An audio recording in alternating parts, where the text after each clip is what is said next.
Hello, my name is Destiny James, and I am a student at Chattahoochee Technical College enrolled in ECCE 1113, Creative Activities for Young Children.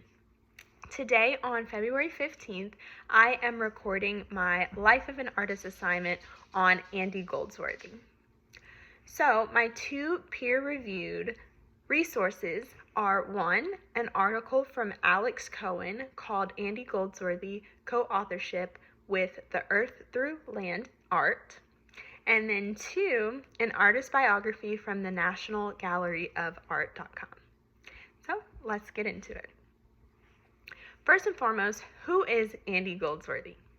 So Andy Goldsworthy is an English sculptor who currently resides in Scotland, and he's best known for his sculptural artwork using natural elements found in the environment.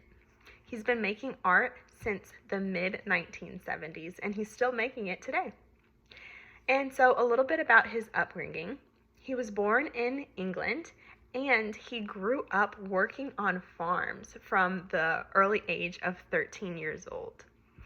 This experience working on farms helped kind of breed this love for agriculture and nature and the environment, and cultivated a love for a man's relationship with nature. And so through all these experiences, through this newfound love for nature and the environment, Goldsworthy kind of incorporated this into his art. And you can sense that when you look at his pieces, when you look at his artwork, you can sense this almost partnership with nature that he has to create his pieces. And so with that, a lot of Goldsworthy's artwork is transient, meaning that it doesn't last very long.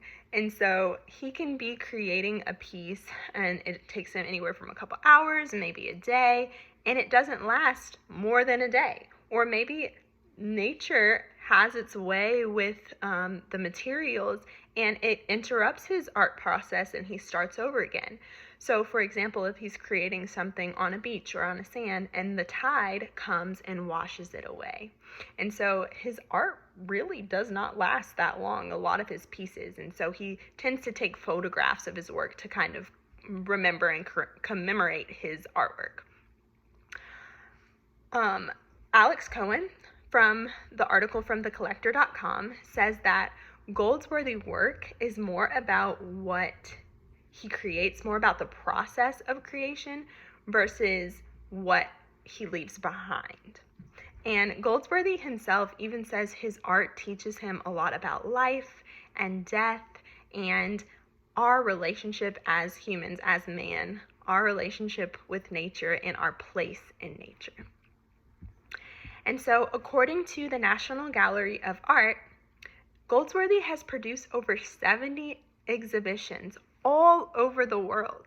And he's even made several temporary installations at museums like the Metropolitan Museum of Art and the Tate in Liverpool, among others as well.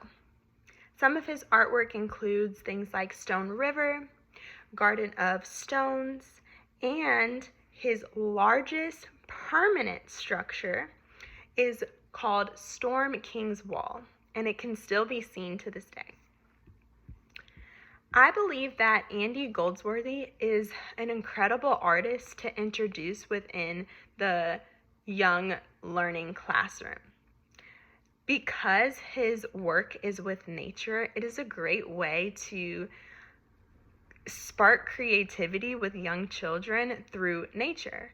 So an activity that you can do with them is introduce Goldsworthy to the class in circle time or small group or whatever the case. Introduce his artwork, show his photographs, show his structures, and get them talking, get them creating, talk about the process, and then go on a nature walk with your students. You can go on a nature walk and help them feel inspired, whether it be through the sticks or rocks or leaves or flowers, and help them gather these materials and create their own structure, create their own masterpiece. In conclusion, artists don't always have to look the same. They don't always have to fit in this pretty box. It doesn't always have to be a painting or a photograph. And artists like Andy Goldsworthy really kind of broke the mold and broke the stereotype of what art should look like and where it could be. And so I think this is a great artist to introduce within your classroom to inspire little hearts and minds to be their best creative selves. Thank you.